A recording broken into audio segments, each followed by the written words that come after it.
एक आदमी, एक व्यक्ति आया, रात को समय 10-11 बजे की बात है, तो आया है अपने साथ में एक थैली लेके आया बार बार, और लगता है कि जैसे उसमें बहुत कुछ चीजें हैं, लेकर आता है। तो स्टेशन मास्टर पहुंचा तो स्टेशन मास्टर भी खाली बैठे हुए थे, कोई नहीं है, छोटा सा स्टेशन था। ये अपना थैली लेके घूम रहा, बार बार अपने थैली को देखे और ऐसी खुश होके फिर बंद कर दे।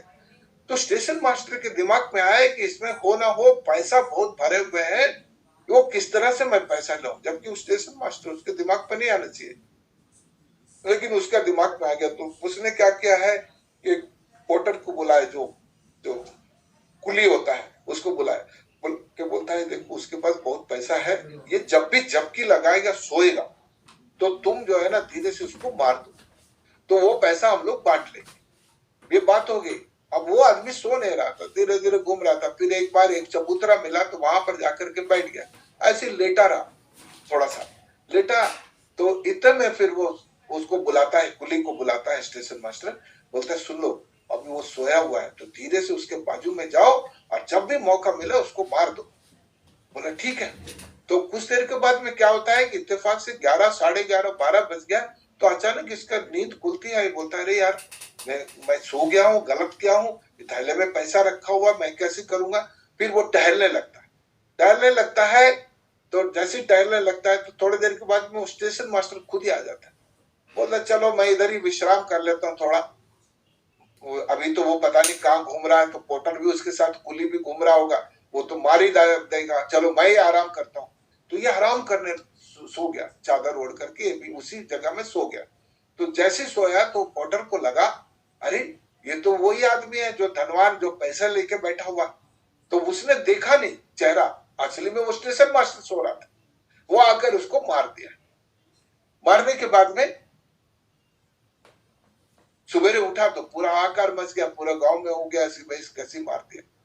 तो ये एक कहानी, एक छोटी सी कहानी, इससे साफ ये मतलब होता है जिसने दूसरे को गड्ढे में डालने की कोशिश किया, भगवान उसकी मति उसी तरह से कर देता है और वो इस तरह से मर जाता है। तो किसी को भी अपने सुख पाने के लिए किसी को दुख देने का प्रयास मत करो, अदरवाइज ऊपर में जो परमात्मा है वो सब न्याय करता है, सबको न्याय करता है। फिर वो क्या करेगा, तुम्हारे पास दुनिया भर का पैसा, सुख सुविधा ला देगा। जिस सुख सुविधा के लिए तुमने बेईमानी किया, सुख सुविधा के लिए दूसरों को दुख दिया, सब कुछ हैगा, लेकिन आप अनुभव नहीं कर सकते हो। यही परमात्मा के लिए तब समझ में आता है परमात्मा। इसलिए हम लोग पूजा करते हैं। आज का दिन पवित्र है, पूजा करते हैं, दिया जलाते हैं। आप देखे होंगे दिया जलाते हैं, लेकिन डिफरेंशिएट थोड़ा सा देखिए। जिसके भी घर में चाहे बर्थडे हो, कोई भी हो, मैं फिर समझ लीजिएगा, जो दिया जलाते हैं इसका मतलब परमात्मा को वो पहचान गए और परमात्मा को आराधना दे रहे हैं। कई लोग दिया को बुझाते हैं, ये कल्चर हमारे नहीं है, लेकिन हम लोगों ने वो कल्चर अपना लिया। एक छोटा सा केक लाते हैं, ऐसे करके बुझाते हैं। बुझाने का क्या मतलब, जहां पर अंधेरा होगा वहां पर पाप हो, जहां पर अंधेरा होगा वहां दुनिया होगी। दुनिया में 90% पाप के काम हो रहे हैं, 10% ही जो है कुछ अच्छे लोग मिलकर के आपस में सत्संग करते हैं, बातचीत करते हैं। आपके जैसे हम लोग बैठ करके खुशी से जीना चाहते हैं, जो है उसमें संतुष्ट करते हैं। तो दिया जलाना और दिया बुझाना एक छोटी सी घटना है, लेकिन लोगों को समझ में नहीं आता। दिया जला मतलब, इसका मतलब तुमने परमात्मा को बुलाया। जैसे बताते हैं कि शिवरात्रि के दिन में एक चोर, दिया का मतलब समझ लीजिएगा, एक चोर जो है वो क्या है, चोरी करने के उद्देश्य से वो शिव मंदिर में पहुंचता है। वो टूटा फूटा जंगल में कुछ नहीं है, तो सोचता जो भी है उसमें चोरी करूंगा। अंदर जाता है तो दिया पड़ता है कि भाई मुझे दिखाई नहीं दे रहा, तो दिया जलाते। उसी समय शंकर भगवान, पार्वती जी ऊपर जाते रहते, बोलते देखो जंगल में भी हमारी आराधना हो रही, पूजा हो रही। तो वो पार्वती जैसी बोलती है तो शंकर भगवान बोलता है नहीं, इसका उद्देश्य दूसरा। अरे कुछ भी हो, आज तुम्हारा जन्मदिन है, उसको माफ कर दो, कुछ तो दे दो, उसको पुण्य मिल गया। कहने का मतलब धोखे से भी आप दिया जलाते हो तो आपको पुण्य मिलेगा। तो आज के दिन तो हम लोग को दिया जलाना चाहिए। तो हम लोग धोखे से नहीं, हम लोग इंटेंशनली कर रहे हैं तो और अधिक मिलेगा। तो इसमें वो जो दिया जला रहे हैं, तो करीब 8-10 दिया जले हुए हैं। सब लोग देखते हैं अरे वाह दिया जल रहे हैं, दिया जल रहे हैं। अचानक दिया बुझ गए। फिर दुनिया शुरू होती। कैसी दुनिया शुरू होती है, एक सोने का, नीचे जो है मिट्टी की रहती है, उसके अंदर में सोने का था। दूसरा देखा चांदी का था, दूसरे को देखा कॉपर का था, लेकिन मिट्टी का भी था उसमें। तो उन्होंने देखा है कि ये तो दुनिया है। तब वो आदमी जो दिया को जला के सभी लोग भक्ति से बैठ रहे थे, अचानक दिया बुझने के बाद लड़ना शुरू हो गया, ये दिया सोने का मेरा है करके वो लड़ने लग गया।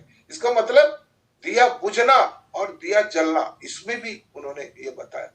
तो जिस तरह से मैंने आपको बताया कि भाई कॉफी का एक आईआईटी के प्रोफेसर के पास में गया, तो उन्होंने शिक्षा क्या होती है समझ में नहीं आ रहा। जिसको देखो बोलते हैं कि कोई मैं 2 करोड़ का मकान खरीदना चाहता हूँ, कोई बोलता मेरा बीएमडब्ल्यू कार। बोला मैंने तुमको आईआईटी इसलिए नहीं पढ़ाया। तब वो उनको सिखाने के लिए सेम वही चीज करते हैं। वो लेके आते हैं कि 5 सोने का कप लेके आते हैं, 5 चांदी का रहते हैं, 5 जो है ऑर्डिनरी चीनी मिट्टी का लाते हैं। तो जो भी सामने दिखेगा, जैसी कॉफी वो देने लग गया सबको, तो वो 5 सोने वाला पहले लेते हैं, फिर जो बच गया वो चांदी वाले लेते हैं, 5 में जो बचा चीनी मिट्टी का लेते हैं। और अब अंदर में जो जिंदगी है, हम जो जीना चाहते हैं वो नहीं देखते। हम लोग कॉफी में नहीं देखते, हम कॉफी से अधिक देखते हैं कि इसके पास सोने का कप है, इसके पास चांदी का कप है। सेम वही हम लोग कर क्या रहे।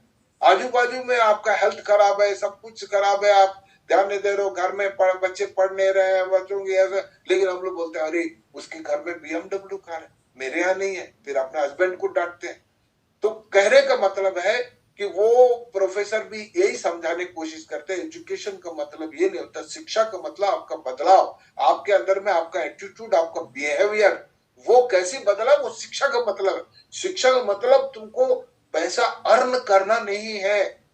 एक अर्थ होगा, धर्म अर्थ काम मोक्ष, बोलते धर्म से कमाया हुआ अर्थ ही काम आता है।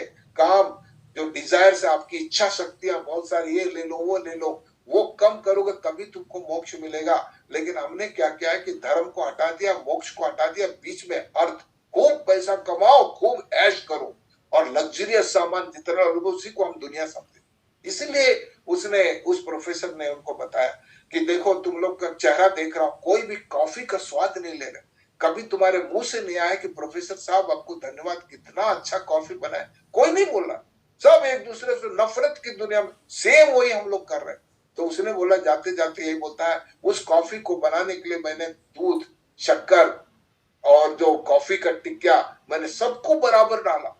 उसी प्रकार परमात्मा ने हर जिंदगी में सब बराबर डाला, लेकिन मैंने आपने क्या किया, वो बाहरी चीजों को, कप और बीएमडब्ल्यू कार और ये मकान दुकान, ये वो जवाहर हीरे मोती और लग्जरियस लाइफ, उसी को देख करके हम लोग आनंद होने की कोशिश करते हैं, लेकिन आनंद नहीं पाते। अगर ऐसी दुनिया के अंदर में कोई आदमी पैसे से ही अगर आनंदित हो, तो जो अमीर से अमीर, जो टॉप 10 को ले लीजिए, जिसने भी सुसाइड किया वो सबसे अधिक पैसा और रिच वाला, उसको बेचैनी होती है, उसको कितना बड़ा पनिशमेंट भगवान देता है कि सामने सब कुछ है, तुम कुछ नहीं कर सकते हो। वही बचपन में जो हम लोग